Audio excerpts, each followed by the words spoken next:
everyone, welcome back to my channel. If you're new here, hi, I'm Stella Live, and in today's video we are going to be doing some Halloween DIYs, and I am so very excited.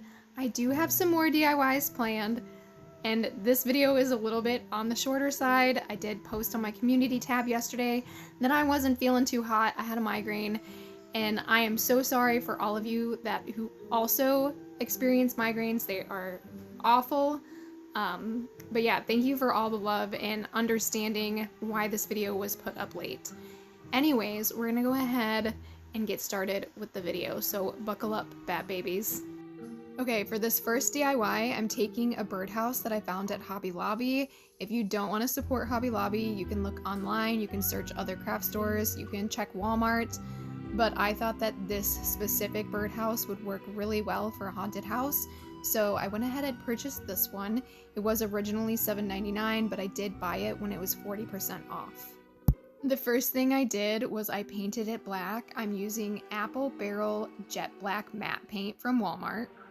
Now, if you do end up purchasing this same birdhouse, I do highly suggest waiting until the first coat is dry before painting the little flip in the back, so that way you're not scraping off any paint. I just did it all at once for the sake of time. Now I'm just going in with a skinnier paintbrush and painting the inside of the windowsills. The next step in this DIY is the most tedious. I purchased one of these transparent orange folders from Walmart. It cost me around 50 cents. And then I cut out some rectangles to cover the insides of the windows of the haunted house. I plopped each one in before taking some E6000 glue and painting inside around the window. Now I'm taking some Scotch tape and folding it over and putting it on the end of my sponge paintbrush, and then I'm dipping it into the haunted house and picking up the plastic piece inside. I know you can't really see what I'm doing, but all I'm doing is just moving it over on top of the window where I applied the glue. And then I'm going to be taking my other paintbrush and kind of just pushing it down so I can remove the tape from the sponge paintbrush. Hopefully that made sense.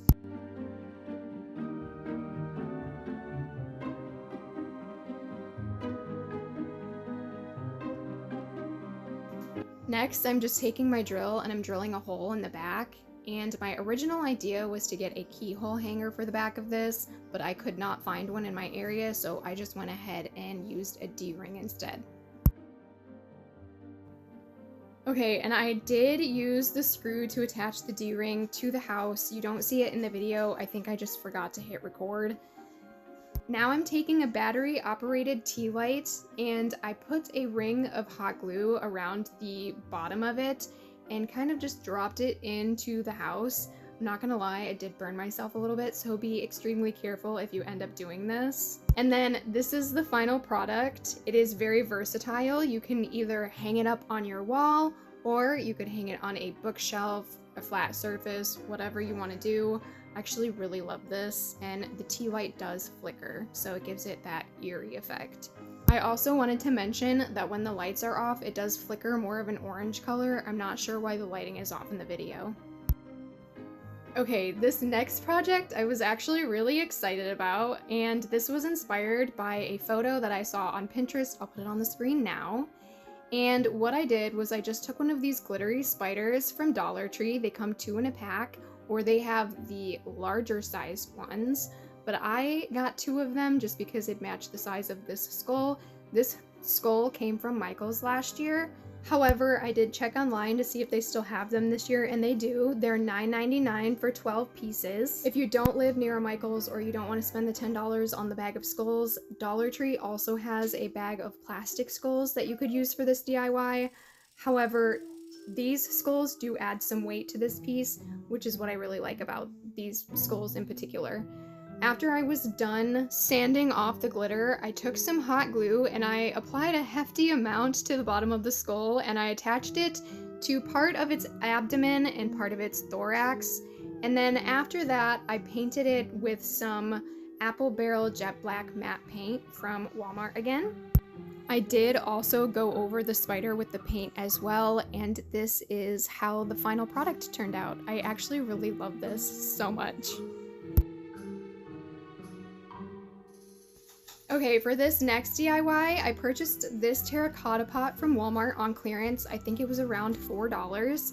I'm taking my sponge paintbrushes and I'm tipping the terracotta pot on its side, sticking the paintbrushes underneath it so it doesn't wobble around while I'm trying to adhere the snake to the pot. And I did have to do this over a period of time. I would glue little bits and pieces after one section would dry. So right now I'm just gluing the top of the head and a little bit of the body, and I ended up taping this with some packing tape while it was drying.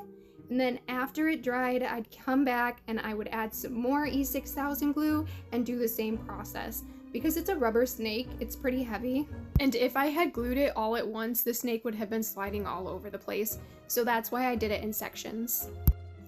This rubber snake came from Walmart 2 years ago. However, I did see them last year, and if they don't put them out this year, if you can't find them, they do have some smaller snakes in the boys' toy section of Walmart, and you could use those. They would probably be a lot easier to work with, and you could use a smaller pot, or you could always try ordering some online. The E6000 glue definitely oozed out the side a little bit, and the tape did leave a residue, but we are going to be hiding that, so don't worry if that happens. Next, I'm taking my jet black paint once again, and I'm putting it in this little tin, and then I'm going to take some baking soda and mix it in with the paint. This is going to create some texture when we put it onto the terracotta pot. It's also going to hide the paint residue from when we attached the snake. I did end up doing, I think, around 3 coats of this paint total, and then I did also end up painting the snake.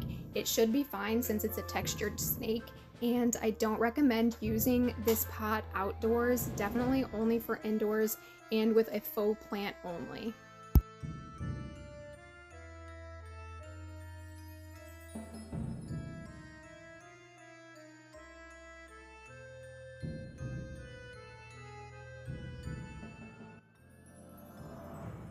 To get in the little crevices and to paint the snake, I did use this smaller paintbrush instead of the sponge paintbrush.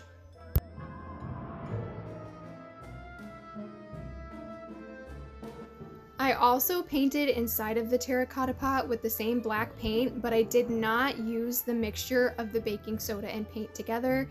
It's just regular paint on the inside. The last step to this DIY is to grab some moss. I purchased mine from Walmart for around $5 or $6, but Dollar Tree does sell moss, so you can purchase it there. And then to adhere the moss to the terracotta pot, I'm just using some hot glue, and I'm putting it where the E6000 glue seeped out from underneath the snake, just to hide all the imperfections.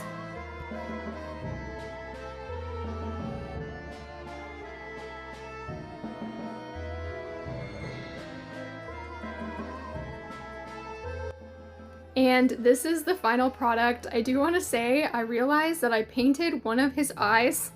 Maybe you didn't even notice that until I mentioned it, but I did paint one of his eyes. I will be painting it red again. So yes, I did notice after I shot this video. Alright, that is going to be it for today's video. I hope you guys enjoyed it. And as I said at the beginning of the video, I do have more DIYs planned. Unfortunately, I just wasn't able to put them in this video, so stay tuned. If you liked this video, please hit the like button, and if you are new to my channel and you like what you see, don't forget to hit the subscribe button. This is subscribe button, and I hope to see you guys all next time. Bye!